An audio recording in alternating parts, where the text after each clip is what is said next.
Today I am working on Saber, and he's an 8.5-year-old American Akita. All right, buddy. Can we start your bath? Are you gonna be a good boy? You know what's happening? You're gonna be a good dog? Are you thirsty? Okay then. The last dog that did this took a big giant pee in my shop. Are you gonna have a big giant pee? So, Saber, I'm going to use Nasty Critter on you this morning. Your coat feels a tad bit greasy. So, you're already shaking. I haven't even got you wet yet. Good boy. Good boy. No, don't shake yet. You're gonna be one of those, aren't you? Now, Saber here is a parvo survivor. He had parvo when he was a puppy and he almost died. For those of you who don't know what parvo is, it's a serious virus that it usually affects puppies that are not vaccinated. He got it when he was, I think, she said 3 weeks old. So you can't vaccinate against parvo, I believe, until they're 6 weeks. And you have to do either 1 or 2 boosters, I can't remember. But yeah, so he got parvo, his whole litter got parvo, a lot of the puppies died. So it has affected him for the rest of his life. He also has a torn ligament in one of his back legs, a partially torn ligament. But otherwise, I am told that he is a sweet, loving boy and a really good dog, and he's used to grooming. So hopefully all goes well. I actually don't know, I don't remember if I've ever met a white Akita before, or you're more like a cream, but I can't remember if I have. I don't think that I have. So we are grooming Saber today in memory of Kuma. For those of you who don't know, Kuma did unfortunately pass away unexpectedly, and we're obviously very sad because not only me, but a lot of people on social media that watched his videos fell in love with him. So you're gonna be Kuma number 2 today, okay? Because I'm told that you're a good boy, so you must be just like Kuma then. Good boy. So he is gonna get Nasty Critter first, and then some de-shedding. Akitas have a very dense coat that sometimes can be hard to get completely soaked and soaked up. So we're gonna be here for a little bit, trying to get this into your coat. Good boy.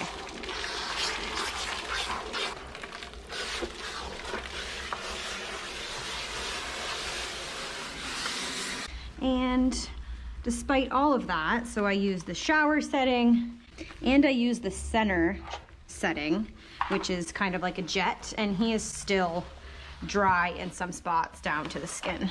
I'm soaked. You have soaked me. De-shedding. So he would have been a great one for the de-shedding nozzle. The de-shedding nozzle does really well on Akita's coats, but because he has a partially torn ligament in one of his legs, I'm not going to do it. And the reason why is because he will have to stand while I'm doing it, or I won't be able to do it effectively. And I don't want to force him to stand for longer than necessary because of his leg and his age. He's 8.5, so he is starting to get up there. So I'm just going to have to use the blow dryer and blow up the shop instead. Sometimes I will do Nasty Critter first, and then I will rinse, and then I'll use de-shedding. But I usually only do that when a dog comes in very, very dirty. He's not all that dirty, so I don't think it's necessary to do 2 separate shampoos today. I think one, just making sure I use quite a bit of product, will be more than enough. For those of you who watch my content, you know that Akitas are known to be aggressive dogs, but obviously this dog is not, and it doesn't mean that they all are. It's just a common trait of the breed, especially when it comes to other dogs. And basically that's because they were bred to hunt down, stay there, stay there. They were bred to hunt down prey and kill them. and used for dog fighting. So their genetics tell them to fight or attack, not necessarily to humans, more so to other animals. But this guy is a really good boy. Obviously, you had a good breeder that bred you for good temperament. It wasn't the breeder's fault that the puppies had parvo. Somebody who came to look at the litter unfortunately brought it in. I'm sure that they've made new protocols now to try and prevent that from happening, but it does happen and it sucks. You want to sit? You can sit. No, you don't want to sit? Okay. Do what you want.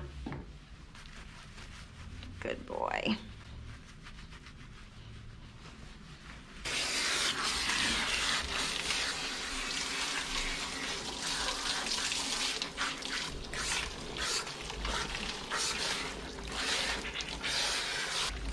Wow, I can't believe how dense your coat is, man.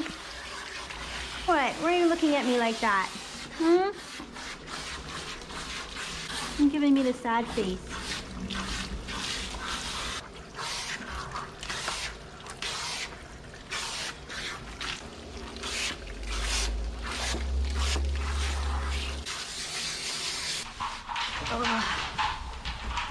Now, it was really funny when he came in here. I think I left him in here for just a couple minutes and I went to go grab a memory card inside and I came back out and he had the fridge door open. So apparently he likes to help himself. Luckily there was nothing in there for you to eat, but you just wanted to check to make sure, I guess.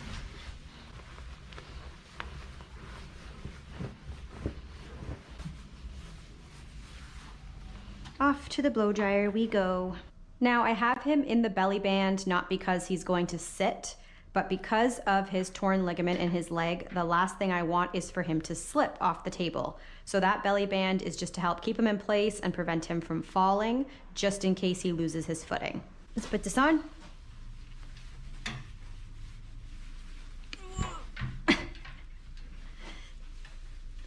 Look, big head. Okay, buddy. This is a size extra large.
You are finally dry, buddy. I am going to spray him in Ice on Ice.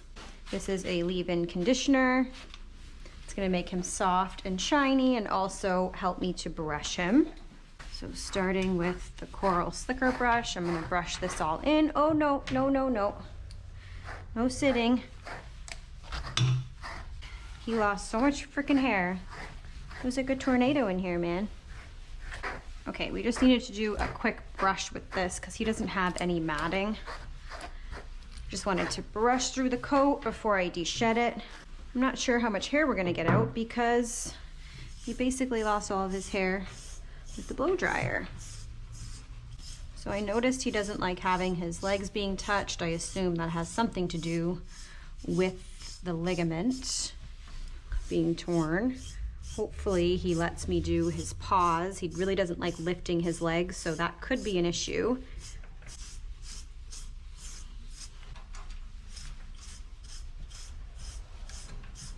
All right, and now I'm gonna use the undercoat right. So I'm just using it lightly on him. I'm not digging with it. It is taking out quite a bit of hair. Slightly going over.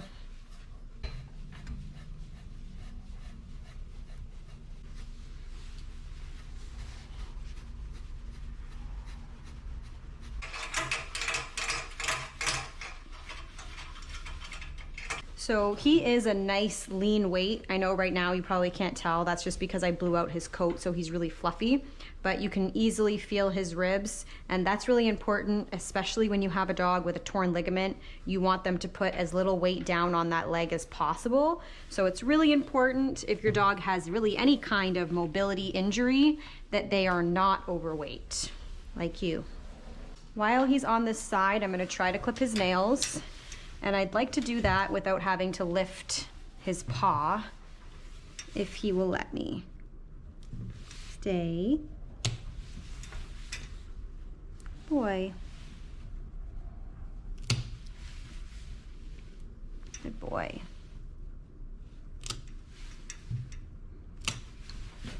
What are you doing? What are you doing? Did you eat something? Hey. What the heck are you doing? That was weird. Okay, can I see this one? Come here, Pa. I don't have a treat. Can you give me Pa? Oh, thank you. Thank you. Good boy. Let me see. You're fine. Good boy. Good boy. Good boy. Good boy. I'm going to grab my cat comb to brush out his ears.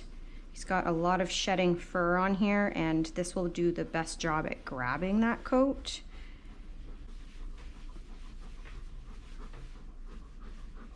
He's like, stop touching me.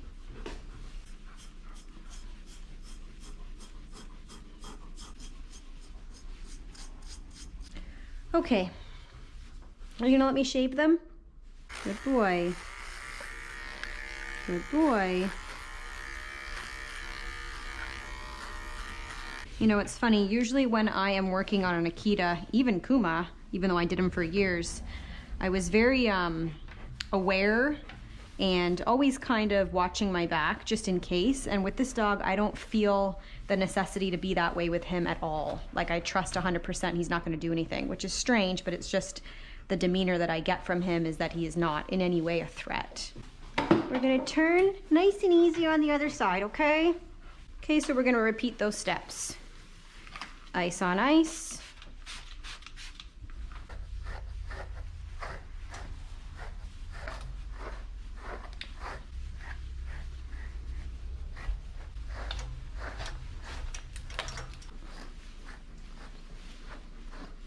Now the Equi-Groomer.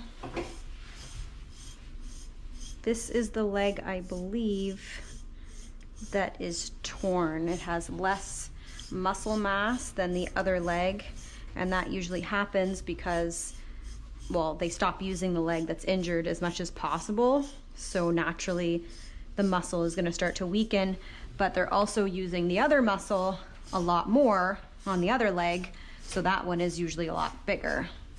Oftentimes when a dog tears one ligament, they end up tearing the other on the other leg as well because they're overcompensating with that leg, and then that oftentimes happens. So you have to be aware of that, limit your dog's activity or exactly what they're doing. Do things like keep them a lean weight, like they have been doing with this guy here. I keep wanting to call him Kuma. His name is Saber. He seemed to to have been shedding a lot more on the other side, which is kind of funny. So again, I'm just going over him lightly with this. I'm not digging with it. Whatever hair it naturally pulls out, even though I'm going very lightly, is the hair that wants to come out.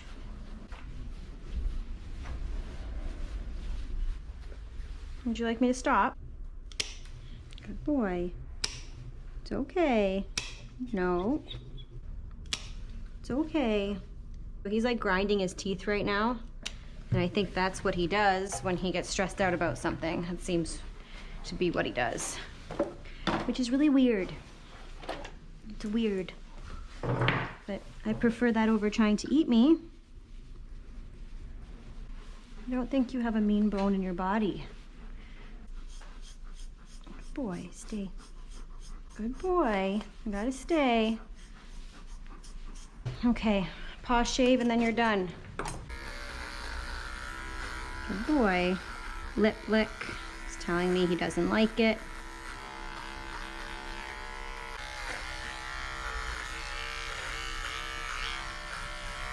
Okay, buddy. You're all done. You're all done. There's enough hair in here to make another you. You want to see if you want a treat now?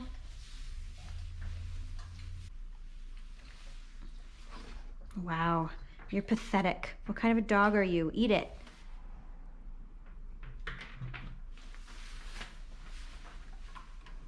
So Saber is all finished. He looks amazing. He lost a ton of coat. He took me a total of 2 hours start to finish. I'm gonna take him outside to play. Thank you guys so much for watching, and I will see you again in a few days. Okay, Saber, you wanna go outside? Okay, let's go. If you liked this video, please don't forget to hit that subscribe or follow button and share with all of your friends. Thank you all so much for watching. I hope you enjoyed the sweet Saber.